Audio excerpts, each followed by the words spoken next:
Masechet Batra Daf Kuf Mem Aleph, on commence Bezrat Hashem à la troisième ligne. Haomer Imalda Ishti Zachar Vechule.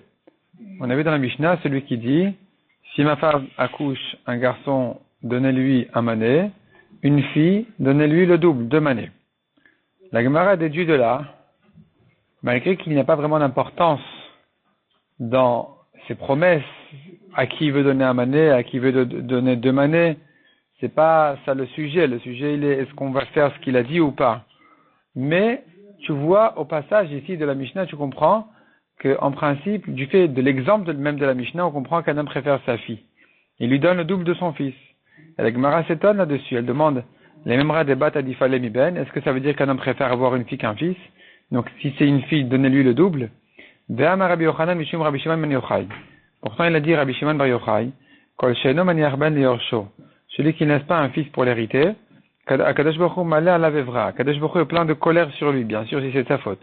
Chez Neymar, ve'avartem et nachaloto lebito, comme dit la Torah, vous ferez passer son héritage à sa fille, mais le mot ve'avartem, tu entends dedans, dans les lettres de ve'avartem, il y a aussi le mot evra. Ve'en ha'avara et la evra, le mot avara qui veut dire faire passer, tu entends dedans la notion de evra qui est une colère. Chez Neymar, yom evra yamaou, comme dit le pasuk, c'est un jour de colère ce jour-là en parlant du Gehinnom ou un jour de jugement. Donc tu vois que Akadosh Baruch Hu se remplit de colère sur un homme qui n'a pas laissé de fils pour l'hériter. Or ici on dit il donne le double à sa fille. Il devrait préférer laisser un héritage à son fils davantage, plus que sa fille. Répond la Gemara.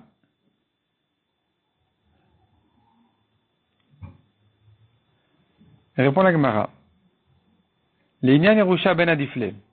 En ce qui concerne l'héritage même, il préfère qu'il y ait un fils sur son héritage, un fils qui prenne son héritage, et que donc son nom sera nommé sur ça. C'est-à-dire, son héritage va rester dans la famille, chez son fils, qui va porter son nom, alors que la fille, elle va se marier avec quelqu'un d'autre, et finalement, il n'y aura plus de souvenirs à son héritage. Donc, par rapport à son héritage, de manière générale, il préfère que ça passe à un fils. Mais, quand il est question de donner une pièce de plus, une pièce de moins, qui va l'aider à se nourrir, un homme préfère donner plus d'abondance de nourriture pour sa fille que son fils. Les Inyan Arvacha dit la Gemara, Bito Adifale. Pour sa fille, préfère donner le double à sa fille, si c'est pas l'héritage, c'est que donner lui une certaine somme pour l'aider à se nourrir. Et là, il préfère plus donner à sa fille parce que elle aura moins de moyens de se débrouiller que son fils. Son fils, il peut plus facilement se débrouiller et rechercher sa parnassa que sa fille. Donc, il préfère doubler à sa fille les sommes de mésonotes. Mais le gros de l'héritage, du bien, un homme préfère que ça passe à son fils. Ou Shmuel Amar, deuxième réponse de la Gemara. Acha bemevaker et askina. Shmuel il dit, il s'agit d'un premier-né. Pour un premier-né, on préfère une fille qu'un fils. C'est pour ça qu'il veut doubler la somme à sa fille, si c'est une fille, que si c'est un fils. Pourquoi? Ou que des Rafriza, d'Amar Rafriza, comme il a dit Rafriza, Batrila Siman Yafel Abanim. Si c'est une fille qui naît en premier, c'est un bon siman pour les garçons. Pourquoi? Ika Damre dit la Gemara. Il y en a qui expliquent ça parce que des Marbia Leachaha, elle va s'occuper de ses frères. La fille aînée, elle va s'occuper de ses frères qui vont naître. Donc c'est un bon siman. Ça va aider la suite de la famille. Mais Ika Damre de la Shalta Ben Abisha.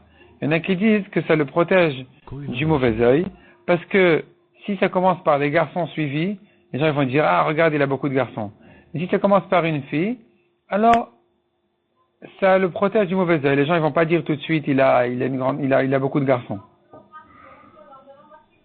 Amar Avriza, ou le dit, Bnatan Adifan Limi Banai. Avriza dit, pour moi, les filles, c'est mieux que les garçons. Comment comprendre cette phrase-là? Soit, le Rashbam donne 2 explications, soit Rav Chizda a dit que, effectivement, il vient confirmer ce qu'on a dit, que pour une première naissance, il vaut mieux une fille qu'un garçon. Donc quand Rav Chizda dit pour moi, ça veut dire, à mes yeux aussi, c'est mieux une fille aînée qu'un garçon. Mais le Rashbam repousse un peu cette explication dans la Gemara, on ne dirait pas que c'est ça ce qu'il veut dire par la Rav Chizda. Le Rashbam propose autre chose, de dire que ces garçons ne vivaient pas, ne tenaient pas en vie. Ils mouraient jeunes, ils mouraient petits. Et donc il attendait des filles parce qu'il comprenait que les filles allaient lui grandir. Tosfot repousse ça aussi. Tosfot demande, voyons Tosfot en bas, les Didi Benatan Adifani Mibanai. Piresh Bekontras, Selonit Kaimou Lobanim. Ses fils ne survivaient pas. Tosfot repousse, Ve'anire. Tosfot dit, ben non, c'est faux. Derbe Banim Ayulo, il avait beaucoup de garçons, Rav Chiza. Kedesh Kechan Rav Nachman bar Rav Chiza, Marienuka Omar Shisha ben Rav Chiza, Rav Chanan bar Rav Chiza, Vechen Rav Mari, Rav Pinchas ben Rav Chiza Bagozel Batra. Tosfot nous ramène beaucoup de fils de Rav Chiza, dispersés dans le chasse. Dans Baba Batra, en haut, dans le Dafret, on en a vu un, dans le Daf Zanemoudbet encore deux autres dans Vodazara, deux autres dans la Bakama, et la Nireleri, de l'Achike Amar, Benatan Adifani Banai. Pourquoi il a dit quand même mes fils, mais je préfère mes filles que pour moi je préfère les filles que les garçons, les filles Shayou Khatana vous de l'Ador.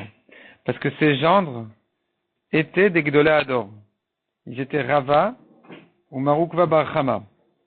Donc Rava, bien sûr, c'est un Gadol Ador, Marukva Barchama, c'est un Gadol Ador, peut-être Rav Mari Barchama aussi, selon les versions. En tout cas, ces gendres étaient plus grands, plus importants que ses fils. Donc c'est pour ça que Rav Chiza dit, écoute, des fois dans des familles, il y a des familles où les filles ça réussit mieux que les garçons. Même si les garçons ça devient des Talmidei Chachamim, comme ce que Tosfot a ramené, ils étaient tous des Talmidei Chachamim, ces garçons. Rav Chanan bar Rav Chiza, Rav Mari, c'était des gens importants. Mais les gendres étaient vraiment les Gdolé Ador. Donc Rav Chiza dit, ne t'étonne pas sur la Mishnah qui dit un homme des fois il préfère des filles que les garçons, des fois ça réussit mieux. Veiba Itema ou bien encore dit la Gemara, troisième réponse. Haman et Rabbi Yehuda, notre Mishnah qui a doublé la somme pour la fille, elle pense comme Rabbi Yehuda. Et Rabbi Yehuda, de quel Rabbi Yehuda tu parles? De quoi il s'agit? Il aime Rabbi Yehuda de Bakol. Si c'est le Rabbi Yehuda de Bakol, c'est quoi Rabbi Yehuda de Bakol? De Tanya, le pasuk dit sur Avraham Avinu, Vashem berach et Avraham Bakol. Hashem a béni Avraham Bakol. Bakol, ça veut dire en tout. Qu'est-ce que ça veut dire en tout? Quelle était la bracha complète qu'Avraham a eue? Rabbi Meir Omer Shelo Ayalobat. La bracha était parfaite, il n'a pas eu de fille. Rabbi Yehuda Omer Shaita Lobat ou Bakol Shma. Rabbi Yehuda dit, sinon, justement, il avait une fille, et elle s'appelait Bakol. Donc, tu vois que selon Rabbi Yehuda, d'avoir une fille, c'est une bracha. Hashem a béni Avraham en tout, une bracha complète, il a eu une fille. Donc, la fille, c'est une bracha. La Gemara dit, non, c'est pas la preuve. Emo de Shamatele Rabbi Yehuda. Il est vrai, tu entends de là que selon Rabbi Yehuda, Brata Nami lo Chasre Rachman al Avraham, que la fille aussi n'a pas manqué à Avraham. Il avait et un fils, et des fils et une fille, donc il ne lui manquait rien, c'était une bracha complète. Mais ça ne veut pas dire que la fille est mieux que le garçon. De Adif Ami Ben Mishamatle, est-ce que tu entends par là que la fille elle est mieux que le fils? Donc tu n'as pas de preuve de ce Rabbi Yehuda, il faut chercher ailleurs. Et là, Rabbi Yehuda de Tanya. Rabbi Yehuda qui dit ailleurs, Mitzvah la zone tabanat ve kalvachomer la banim d'aske betora. Nous avons une braïta qui dit, Mitzvah de nourrir les filles. Et, a fortiori, kalvachomer, qu'il y a une mitzvah de nourrir les garçons qui étudient la Torah d'Ivri Rabbi Meir. Rabbi Yehuda Omer, Mitzvah la zone tabanim ve kalvachomer la banot. Rabbi Yehuda dit non. La mitzvah essentielle, c'est de nourrir les garçons, et qu'elle va remettre les filles de l'olidzelan pour ne pas qu'elles se rabaissent à mendier, à chercher leur nourriture. Donc tu vois que pour Rabbi Yehuda, il est plus évident de nourrir les filles que les garçons. Donc tu comprends notre Mishnah qui dit qu'il voulait doubler la somme à sa fille. La Gemara demande à la Tanya, qu'est-ce que tu fais maintenant avec cette braïta qui dit, Yalda Zacharun Keva, si elle a eu un garçon et une fille, Azachar notel shisha dinarim. Le garçon il prend 6 dinarim. Vanekeva notelet shne dinarim. Et la fille elle prend 2 dinarim. C'est le tiers. Bemaï, de quoi il s'agit? De quoi il s'agit dans cette braïta? Quel est le cas? Quelle était la promesse? Qu'est-ce que le père voulait donner? Pour en arriver là.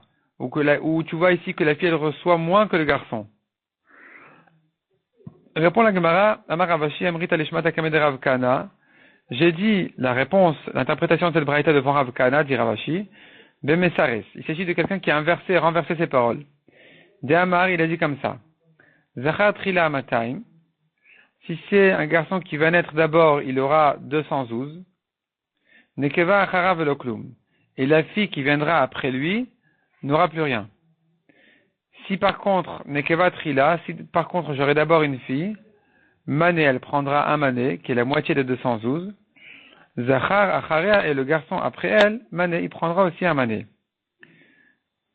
Veyalda, voici qu'elle a accouché des jumeaux, Zachar Unkeva, garçon et fille. Velad Inanemina Yunafak Beresha, on ne sait pas qui est sorti le premier. Qu'est-ce qu'on fait? Zachar Shakil Mané Mimanafshar. Le garçon, de toute façon, il prend un mané. Qu'il soit le premier ou le deuxième, il doit prendre un mané. Idach Mané, le deuxième mané, on ne sait pas qui le donner. Si c'est la fille qui est née en premier, alors elle doit prendre le mané, le deuxième mané. Si c'est le garçon qui est né en premier, il mérite les deux manés. Donc on ne sait pas s'il donnait au garçon ou à la fille. Et donc, Avamamana Mutal Besafek, c'est d'argent qui est mis en doute. Vecholkin, on partage entre le garçon et la fille. Ce qui fait que le garçon a reçu un mané et demi, donc 6 dinarim d'or, en or. Et la fille prend un demi-mané qui correspond à 2 dinarim en or. Vers Tanya, encore une braïta qui dit, comment il faudra savoir l'interpréter. Yalda Zachaun Keva, si elle a couché garçon et fille, Eno et la mané, il ne prend qu'un mané. Echimashkachatla, quel est le cas? Amar Avina Bemevasreni. Il s'agit de celui qui m'annonce la nouvelle. On tourne la page. Détania, la Gemara s'explique.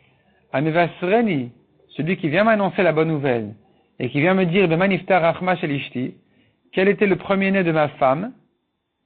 Im Zachar, s'il m'annonce que c'était un garçon, Yitol Mané, il prendra un mané. Pas le garçon, celui qui m'annonçait la bonne nouvelle. Yalda Zachar notel mané. Il a eu un garçon, effectivement, il prendra le mané. Celui qui lui annonçait la nouvelle, il prendra le mané. Im Nekeva Mané. Si celui qui m'annonce, il me dit, voilà, ta femme a eu une fille, je lui donnerai un mané. Yalda Nekeva notel mané. Elle a eu une fille, il doit lui donner un mané.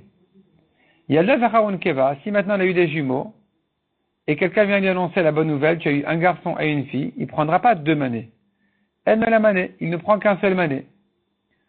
Demande à Gemara, mais pourquoi il prend un mané? Il ne doit rien prendre. Zacharoun Keva, le Hamar. Le père a dit, si c'est un garçon, un mané, si c'est une fille, un mané. Si c'est des jumeaux, il n'a rien promis. Pourquoi tu lui donnes ici un mané? Répond la Gemara de Hamar Nami. Il s'agit que le père avait promis aussi sur cette option-là en disant Im Zachar unkeva nami yitol mané. Et de même, si ce sera des jumeaux, garçon et fille, celui qui me l'annonce prendra un mané. La Gemara dit alors qu'est-ce qui vient exclure ici? Si c'est un garçon, un mané. Si c'est une fille, un mané. Des jumeaux, un mané. Donc c'est évident que s'il a eu un garçon, on lui donne un mané, une fille, un mané, des jumeaux, un mané. Qu'est-ce qu'on vient nous apprendre ici? Répond la Gemara les Maouté Nefel. On vient exclure une fausse couche, que celui qui vient lui annoncer qu'elle a fait une fausse couche ne prendra rien. Malgré que c'est la première naissance de sa femme, il prendra rien. Aoudama le Levitu, un homme a dit à sa femme, Nechasai, mes biens, Lehai, pour celui-là, des Mehabart, dont tu es enceinte. C'est pour ce bébé que je donne tous mes biens. La question se pose, est-ce que on va les lui donner ou pas? Peut-être qu'il a d'autres enfants, ou quoi. En tout cas, la question se pose, est-ce que le kinyan il est valable ou pas? Amar Ravuna, Ave Mezakel Oubar. Ravuna il se trouve donc que quelqu'un veut acquérir pour un Oubar, un bébé dans le ventre, un fœtus, va Mezakel Oubar Lokana. Et il ne peut pas acquérir. Le bébé ne peut pas acquérir avant sa naissance. Donc c'est pas valable. Sur ça, la Gemara ouvre un grand débat qui va se prolonger jusqu'à la fin du DAF. Et il dit Rav Nachman et Ravuna. Rav Nachman a objecté. Aomer imedda ishti zachar yitol mané. Celui qui dit si ma femme accouche un garçon, il prendra un mané. Le garçon. Yalda zachar notel mané. Elle a eu un garçon. Le garçon prendra un mané. Donc tu vois qu'un homme peut déjà avant la naissance réserver un mané pour le bébé. À Marley, il lui a dit Ravuna Rav Nachman, Mishnaten ou Eniodea Mishnaa. Notre Mishnah, je ne sais pas qui c'est qui l'a enseigné. Effectivement, notre Mishnah vient avec un chidouche exceptionnel, qu'un homme puisse donner un bébé avant sa naissance. C'est très étonnant. Je ne sais pas qui est le Tana qui a dit notre Mishnah. La Gemara demande, pourquoi pas? Vele Malé, il devrait lui dire, Rabbi Meiri, le Tana de la Mishnah c'est Rabbi Meir. De Amar Adamak Nedavar Shelo Bale Olam. Le Rabbi Meir qui dit toujours, un homme peut acquérir même une chose qui n'est pas encore arrivée au monde. Un homme peut dire, je te vends les fruits de mon palmier, alors qu'il n'y a rien encore sur son palmier. Donc, un homme peut acquérir quelque chose qui n'est pas encore au monde. Donc, il peut acquérir aussi au bébé, même avant sa naissance. La Gemara dit non. Rabbi Meir, c'est pas la solution ici. Pourquoi? Emour de Shamat et Rabbi Meir. Tu as bien entendu Rabbi Meir parler d'un cas où il lui donne quelque chose qui n'est pas encore au monde. Mais à qui il le donne? Les davar sheshno ba'olam, à quelqu'un qui est là. Les davar sheshno ba'olam ishamatle. Est-ce que tu as entendu Rabbi Meir dire qu'on peut faire un kinyan à quelqu'un, pour quelqu'un qui n'est pas encore là, qui n'est pas encore au monde? Ça, Rabbi Meir n'a pas dit. Donc, il n'est pas la solution de notre Mishnah.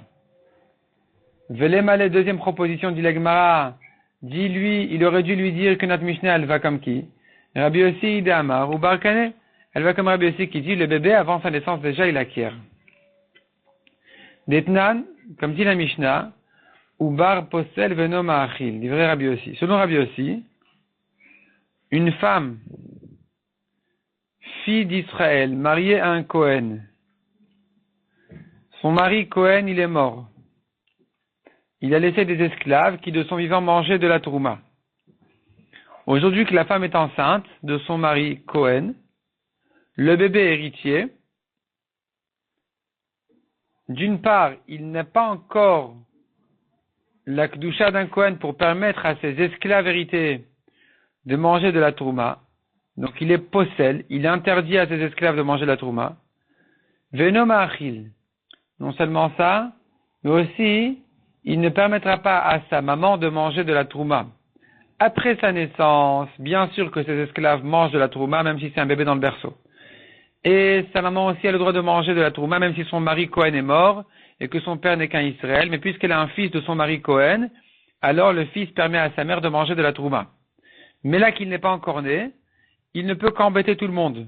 Il interdit aux esclaves, et il ne permet pas à sa mère. Livré Rabbi aussi. Donc tu vois qu'il hérite, il acquiert les esclaves avant sa naissance. Et donc on aurait dû dire que notre Mishnah va comme Rabbi aussi, qui dit qu'il y a eu un kinyan pour un oubar.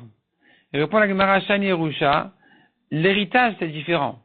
C'est pas que tu veux lui acquérir quelque chose. C'est automatique. Son père est mort, il hérite. Qui c'est qui va hériter? Il y a personne d'autre, donc c'est lui qui hérite. Donc Yerusha, Abba, mais Léa, c'est différent, puisque l'héritage il se fait automatiquement, ça s'acquiert même pour un bébé, qui n'est pas encore né. Donc c'est pas la preuve pour le cas de la Mishnah. La Gemara dit, Velem ale Rabbi Yochanan ben Brokai. Il y a une troisième solution. Dis-moi, la Mishnah, elle va comme Rabbi Yochanan. De Amar, Loshna Yerusha, Veloshna Matana. Rabbi Yochanan ben Brokai dit, un homme peut donner un héritier, peu importe s'il veut lui donner en tant qu'héritage ou en tant que cadeau. Detnan Rabbi Yochanan ben Brokai Omer. Imamar, un malade qui dit, Al Mishiraouli Liorcho, de donner ses biens à celui qui est un héritier, même si c'est pas l'héritier unique, c'est un des fils.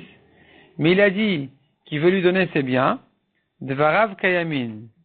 Ces paroles sont accomplies, sont à appliquer. Donc tu vois ici que même si il a dit un héritier, n'importe quel, même s'il n'est pas encore né l'héritier, il va naître. Il n'est pas encore né, on peut lui acquérir. Donc dis-moi que la Mishnah va comme lui. Répond la Gemara, non, on peut pas dire comme ça. Emour de Shamat et Rabbi Yochanan ben Broka. Rabbi Yochanan ben Broka, tu l'as entendu dire, les davar sheshno ba'olam, qu'il veut acquérir un héritier pour un héritier qui est déjà né. Les davar sheshno ba'olam yamar, qui a dit que Rabbi Yochanan dira même sur un héritier qui n'est pas encore né, qu'on peut lui donner déjà. On n'a pas de preuve de là. La Gemara dit encore, Velem ale Rabbi Yochanan Broka, il veut savoir les Rabbi aussi. Peut-être que tu as qu'à mettre notre Mishnah selon deux Tanaïm. Comme Rabbi Yochanan qui dit, celui qui dit de donner à son héritier, on lui donne. Et il penserait comme Rabbi aussi qui dit qu'un bébé, même avant sa naissance, il est héritier. Donc tu vois qu'on peut acquérir pour un bébé, même avant sa naissance. Répond la Gemara, Miyemar de savoir là. Qui te dit que Rabbi Yochanan, il est d'accord avec Rabbi aussi? On n'a pas de preuve, on n'a pas entendu dire ça. Donc revient à la question, comme qui va notre Mishnah? Qui est le Tana qui dit, tranquillement, tu peux acquérir pour un bébé même avant sa naissance? La Gemara dit, Vele Malé. Peut-être que notre Mishnah elle parle d'autre chose complètement. Viens, on sort complètement du problème. Et on dit, Bemevasreni. La Mishnah elle parle de quelqu'un qui dit, donner à celui qui m'annonce la nouvelle. Il répond la Gemara, Yachi, si c'est comme ça, la Mishnah ne peut pas se lire normalement. Dektan et Sefa, la suite de la Mishnah qui nous enseigne, Ve'imen sham yoresh elahu, yoresh akol. S'il n'y a comme héritier que le tumtum, il hérite tout. Ibemevasreni, si tu dis que notre Mishnah parle de donner les biens à celui qui va m'annoncer la nouvelle, yoresh me'avit, et quel rapport maintenant entre dire il hérite tout, il hérite pas tout? Depuis quand celui qui annonce la nouvelle, il hérite tous les biens? Quel rapport? Ça n'a pas de sens. C'est pas ça ce que la Mishnah veut dire. Demande à Gemara, Velemale Beshe Yalda. Peut-être que notre Mishnah veut dire, si ma femme va accoucher un garçon, quand il va naître, il faudra lui donner. Il va acquérir après sa naissance. Donc ça s'appelle pas les davar sheno baolam. C'est pas que il veut acquérir pour quelqu'un qui n'est pas encore au monde, il veut acquérir pour celui qui sera au monde. Quand il le sera. La Gemara dit ça non plus, ça marche pas. Hier, il est effacé comme ça, tu peux pas lire la suite de la Mishnah qui dit, Veimamar kol ma sheteled ishti itol. Celui qui dit, quoi qu'elle accouche, il prendra, arezi itol. Même le tumtum, il prend. Kol sheteled, pourquoi tu parles au futur? Si tu veux me dire, non, pardon, j'ai mal traduit la question. La question était, Velemale Beshe Yalda, elle a déjà accouché. Dis-moi que la Mishnah parle d'un cas, de quelqu'un qui dit, voilà, je ne sais pas qu'est-ce qui s'est passé, si ma femme a accouché un garçon, alors donnez-lui un mané, si elle a accouché une fille, donnez-lui 212. Il n'est pas encore au courant de ce qu'elle a accouché. Et c'est de ça qu'il s'agit, mais en fait, c'est déjà d'avoir chez Baolam, il veut acquérir pour quelqu'un qui est déjà là, simplement il ne sait pas qui est-il. La Gemara dit non, parce que la Mishnah te dit à la suite, s'il a dit quoi qu'elle accouche, eh bien il prendra, alors, à Rezéitol, il prend même si c'est un tum-tum. Et là, se pose la question, pourquoi c'est écrit au futur? Kol sheteled, kol shealdami baile. Pourquoi c'est écrit au futur, quoi qu'elle va accoucher? Quoi qu'elle a accouché, on aurait dû dire dans la Mishnah, si tu interprètes la Mishnah comme ça. C'est que la Mishnah ne parle pas de ce cas-là. La Gemara continue et demande, Velemale de Amar, lik sheteled. Donc peut-être qu'en fait, il a dit, quand elle accouchera, il va acquérir à ce moment-là. Répond la Gemara, Ravuna l'Etamé. Ravuna qui n'a pas voulu donner cette réponse dans la Mishnah. Ravuna qui a dit, je ne sais pas comment interpréter la Mishnah comme Kaltana. Qui est le Tana qui dira qu'on peut acquérir pour un bébé même avant sa naissance? Pourquoi il n'a pas voulu interpréter la Mishnah qu'il a dit, donnez-lui après sa naissance? Eh bien, Ravuna, il suit son opinion. Dama Ravuna, Af liksheteled lokana. Rav Nachman a dit, même s'il a dit, donnez-lui après sa naissance, il n'acquiert pas comme ça. Il n'y a pas eu de kinyan qui a été fait à ce moment-là. C'est pas valable dans ce cas-là. Et la Gemara nous ramène là-dessus une marloquette, Rav Nachman, Ravuna et Rav Shechet. Donc, Damar Rav Nachman Amzakelu ou Bar Lokana, Liksheteled Kana. Selon Rav Nachman, celui qui acquiert pour le bébé avant la naissance, il n'acquiert pas, mais s'il dit pour après sa naissance, ça marche. Veravuna Amar Liksheteled Lokana. Selon Ravuna, même s'il a précisé après sa naissance, il n'acquiert pas non plus. Verav Shechet Amar, Echadze Vechadze Kana, pour Rav Shechet. Aussi bien s'il a dit après sa naissance, il va acquérir que s'il n'a pas dit ça. Dans tous les cas, pour Rav Shechet, il acquiert. Rav Shechet va le prouver d'une braïta, on va la laisser pour le daf suivant, Bezrat Hashem.